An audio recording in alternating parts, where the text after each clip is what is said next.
let's get to some more happier news as we have a very illustrious guest joining us yet again. It's late, but he's bringing the energy, and he's always calling out the BS because he takes no BS.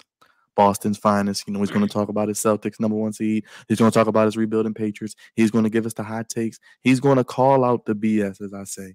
The one, the only, the Morgan Knight himself. He's got on his orange for the WNBA as well. And he's always here, back on the Flex Zone. He's family. You know him. You love him.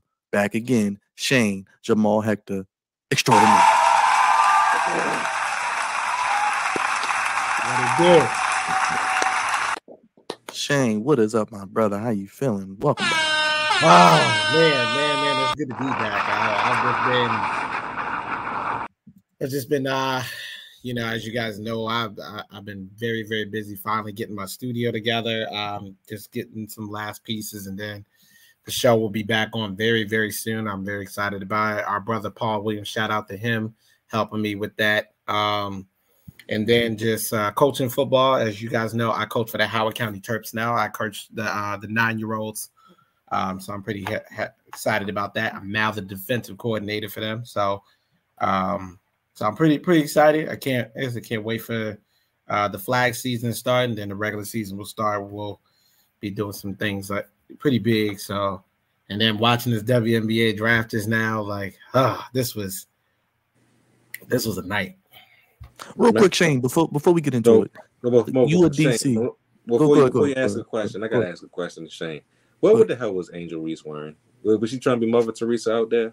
I did ask that same question too. Leave her outfit alone. But I saw where she was going with it, though. I saw where she was going with it. Be respectful.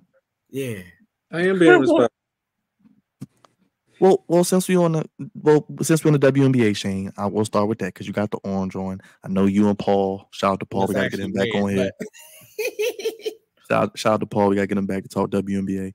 How do you feel about the draft? Dre thinks the Mystics should have taken Angel Reese. We saw Cardoso go to Chicago with Angel Reese. We saw, of course, Caitlin Clark go to Indiana, amongst other things. Alicia Edwards goes to DC instead of Angel Reese. What did you think about the draft, man? The most historic one I've seen. I'm gonna just be honest with you. First off, shout out to every single one of the ladies that were in this draft. I think this is one of the most historic WNBA drafts that we probably ever seen in the history of the WNBA. Here's why. These women, I think they use the power of social media. They use their star power from the NCAA and bringing it to the WNBA. So I love what I saw tonight. But let's talk about the teams in particular. I feel like right now the team that definitely won this draft so far from what I've been seeing is definitely the Chicago Sky, because once you got Camila Cardoso, I already knew right then and there. I was thinking to myself, the LA Sparks, I was like, they got to make a splash. So I kept saying to myself, are they going to make a splash? Because they missed out. Oh, they made a splash. She on the screen right now. They made a splash. Yeah. Miss Jackson, baby. Miss Jackson. Yes. Yeah. So Miss Jackson? Oh, man, and I just was like, you guys got to do something. I thought I would have liked, to be honest with you, I thought I would have liked Angel to go to LA, but I knew LA needed a big. So since I knew LA needed a big, it was either going to be Cameron or it was going to be Camilla. And they chose Cameron, which makes sense because Cameron was right there at Stanford. She stays right there in Cali. So all they had to do is just pick the girl that just was right down the block. They didn't have to go very far. But with Angel falling to 7, I wasn't surprised by that because of one reason. I know a lot of people who don't like him too much. He's one of our wild brothers, is Gilbert Arenas. But Gilbert Arenas, he was on a podcast with Paul George, and I remember he brought us something. He said, Angel on the defensive end is a freaking dog. We all know that she's an animal. But on the offensive end, she kind of lacks just a little bit. And it's mainly because she's very good at that hook shot. We already know that she could do that. We know she could drive to the post. We know that she has a really good mid-range. But because she's not like that crazy scorer that's going to drop like 20 or 25 or 30 a night. I think that's the thing that I know Gilbert Arenas was kind of getting at. He felt like if she would have stayed one more year, she probably would have been probably the #1 pick in the next draft. But I do like the move by Chicago because now you get two women that are both dogs. They both are winners, and they're probably going to change the face of the WNBA because Angel Reese and what she has done, I love the work that she's done. Caitlin, we knew she was going to go #1. I think we all knew that because of the fact that the girl was just playing lights out. But I also, I was watching Shannon Sharp just now on Club Shay Shay when he was talking with Cam Newton, and he was like, and he said this verbatim, and I quote, I consider Caitlin great, but I can't consider her the greatest because she don't have the ring. Right? And when I look at the two women that that Caitlin played that just went to Chicago, Caitlin lost to both of them and lost to them both by double digits. It wasn't even like it was close. Like obviously Angel, the first time they saw each other in the national championship, what was it, 102-85? And then this year, Carmela Cardoso,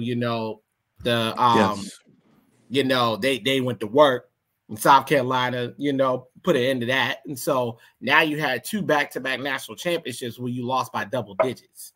So, I know a lot of people want to hang on Caitlin Clark and how great she is. I mean, congratulations. I like the fact that she did go #1 is different. But I felt like DC should have taken Angel. I did feel like Angel should have went to DC because Aaliyah Edwards, don't get me wrong, the girl's good too, but she ain't got that. She doesn't have that fire like Angel. Like, Aaliyah, we knew of her because she played with Paige. And that's why next year's draft, I'm going to be looking forward to that because we'll see Paige. We're going to probably see Flaugier. We're going to see a couple of young ladies come out in the next draft that I think is going to be pretty nice. But I think this draft was very historic. I love what I saw. And the marquee names that we saw, a lot of them went to the right places. So, Go ahead, fellas. As I'm just over here loving the looks of the ladies tonight, by the way. They can dump on me anytime. They can dump on me anytime. The ladies, they came to Yes, Ms. Brink. Ms. Brink, come on down. Ms. Brink, come on down. They came to slay today. And I think this was the first time that they even sold tickets for this event. So the women are definitely 15 minutes. So the women are coming, brothers. I agree with Shane. Though I thought Washington should have drafted Angel because I think from a marketing perspective, it was a good business move. But I agree. I think that the winners is definitely Chicago. Now they're going to need more help with their guard play, but they need a size bad. They said that they were one of the smaller teams, so to have Angel right in there, she can play the forward position. Then you got Camilla right there as the center. I mean, how do you stop that? Their defensive presence alone, I think, shot blocking, being able to rebound with those two girls. Also coached by Teresa Witherspoon, Dre. She's a defensive mastermind, much like our brother Shane up here. And something that is pointed out, Byron, in our fantasy group, our fantasy text, is that they were saying that this coach is not going to play with Angel because we all know Angel can be a handful, and not to say that she's not a good player, but with good players, that they come with a lot, and Angel does come with a lot, so she's going to need somebody like Teresa to hone her in, just like how she had with Kim. Kim was able to control her and get her focused, and you saw this girl has won on every level. She's won when she was at St. Francis. She's won a chip at LSU, and I don't see why she can't win a chip in Chicago, especially when you have somebody like Camilla as your teammate. Eventually they're going to win a chip. I know that. Chicago with those two ladies alone. Of course, they may need like maybe another piece in there, but that's a good start. You talk about a good rebuild, a good draft. I think Chicago is the team right now that's on their way. Not to mention, did you hear what Camilla said at the press conference? Nah. She at the press conference after she got drafted, the first thing she said was she's like, I hate to say it, but ain't nobody gonna get rebounds but her and I. So it is what it is. I'm like, she's right. She put the WNBA on notice. Absolutely right. Because absolutely right. Even in that loss to Iowa, Angel had 17 and 20. And, Angel gonna get a double, Dre. She gonna get a double. She's double queen.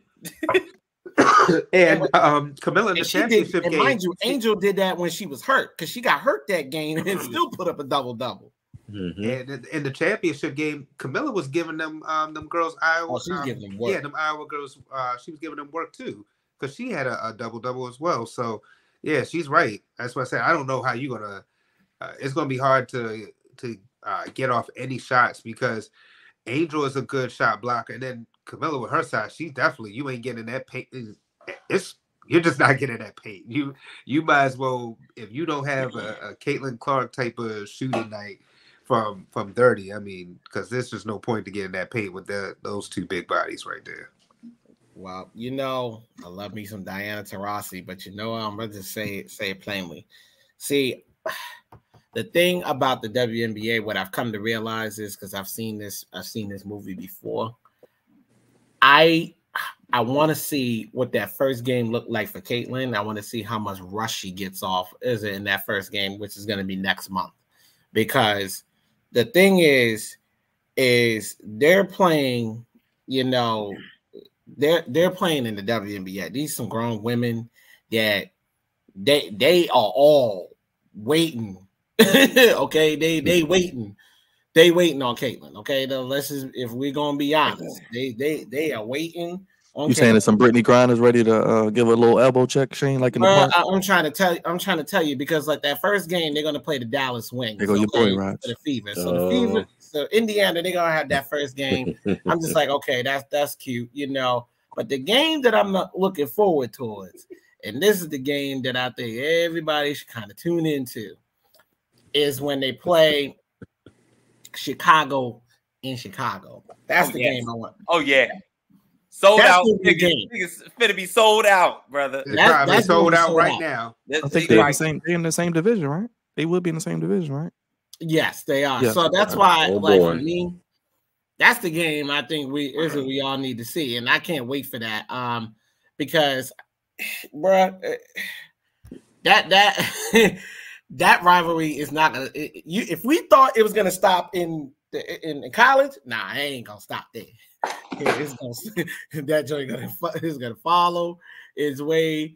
I'm just like, bro. Like at the end of the day, don't get me wrong. I think that Caitlin got something because she got that long range jumper, and because she can shoot from such a long range, nobody's gonna be like, we got to find a way to guard this girl. Because one of the things that I heard Caitlin say tonight that I thought was quite interesting was when she said, I'm glad to have Aaliyah Boston as a teammate, because at least now I know she got somebody to help her on the defensive end and get the rebounds so she can get the ball. I'm like, okay.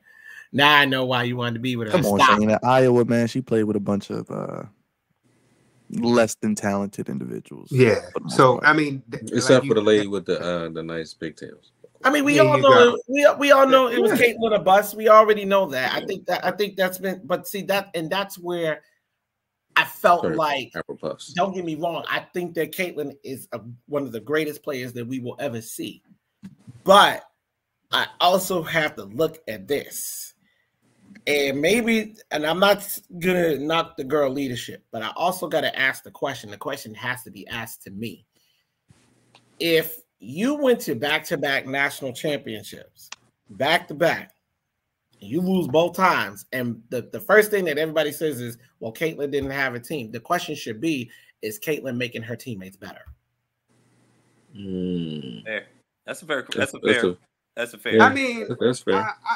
I would say yes, she is, because I mean, to have a Final Four appearance and then this year to get to the championship game. I mean, it was Steph Curry all over again, y'all. It was nobody else. Yeah, I'll admit, I can't say that she didn't. I think, you know, you say Steph Curry, I think about like LeBron. I mean, she you can get but so far, but you need a squad around you. I think Iverson in basketball, you didn't. Bruh.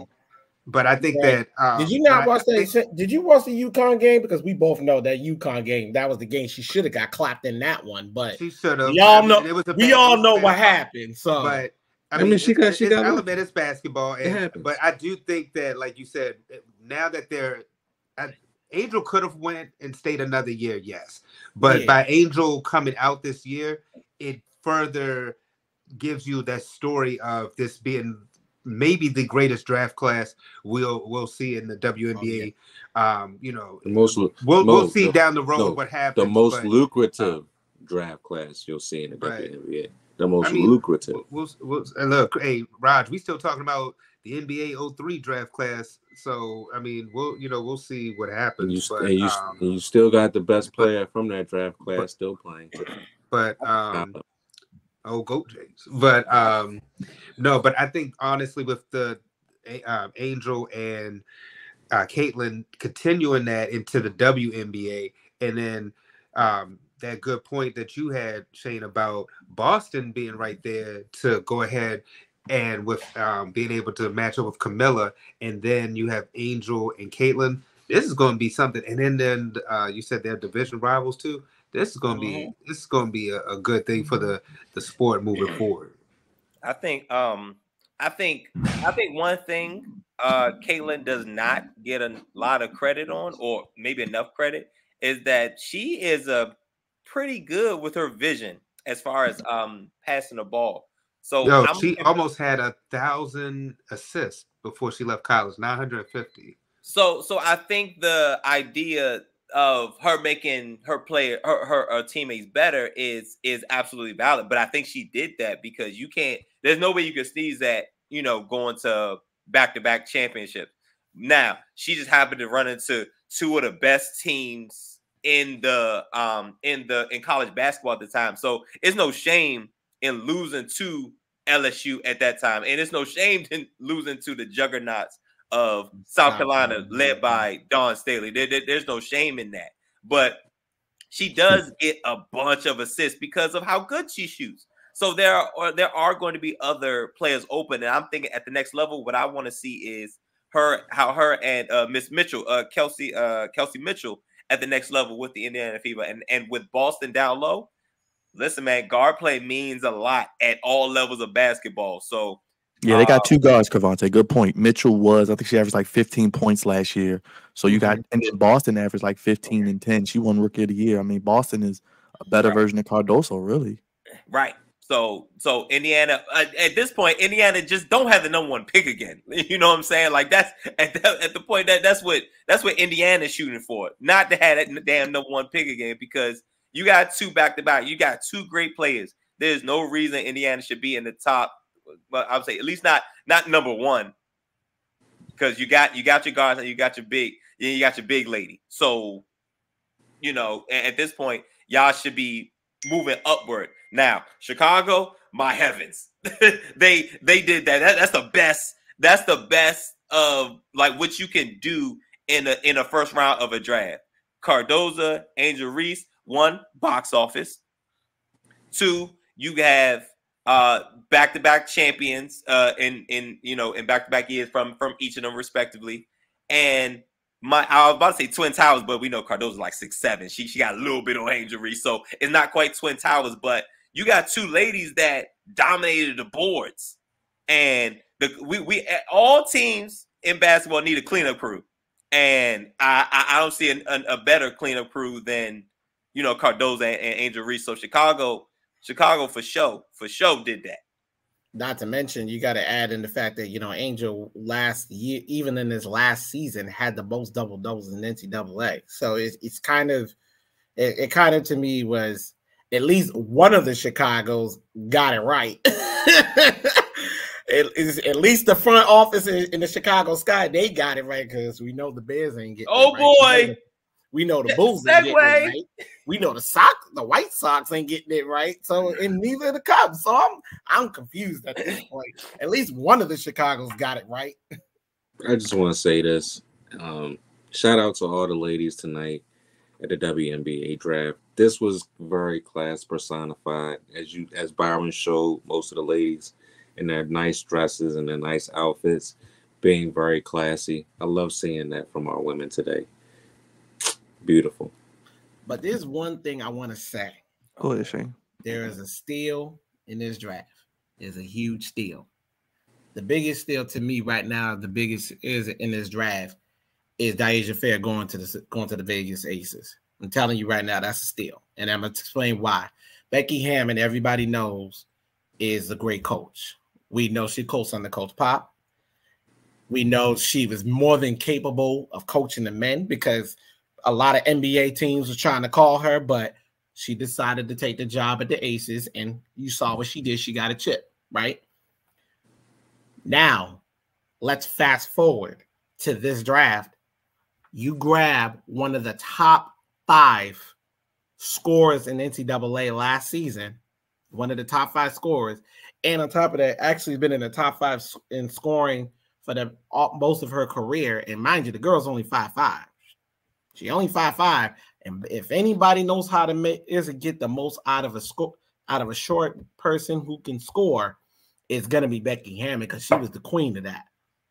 And if anybody's gonna do it, that's why I was like, when I saw her get drafted, I said that's gonna be the steal. And a lot of people don't even know it yet. And you thought the Vegas Aces did something last year. They just re-signed Candace. Candace is coming back. So they're going to add that veteran leadership. Heck, they might even have her come off the bench and be that sixth woman. Okay, you got Asia Wilson. You got all of this. I feel like Vegas, to me, they got Kelsey Plum. Vegas, to me, I feel like they could run it back. Now it's going to be a little bit tougher, though. It's definitely going to be tougher because the Storm, you saw, they just reloaded. They picked up some veteran leadership. Because I know they, I forgot the one girl. I think Nika's over there now, and then they just brought in McKay. Yep. And they just brought in Skylar Diggins-Smith. She still got some time in her career, so they just brought her over. So the Storm, they're trying to make some noise. The Sky, you saw what they did. They're probably going to be one of the youngest teams in the league, probably dominating. And I think and another team that is going to be tough next year is the Liberty. The New York Liberty, they're gonna be a little tough next year. I mean, they got shooters for days, but because right now DC, I love DC, don't get me wrong, but I think that at this point they're kind of aging a little bit, and they haven't really shown that they are gonna make anything different. They're starting to look like the Wizards.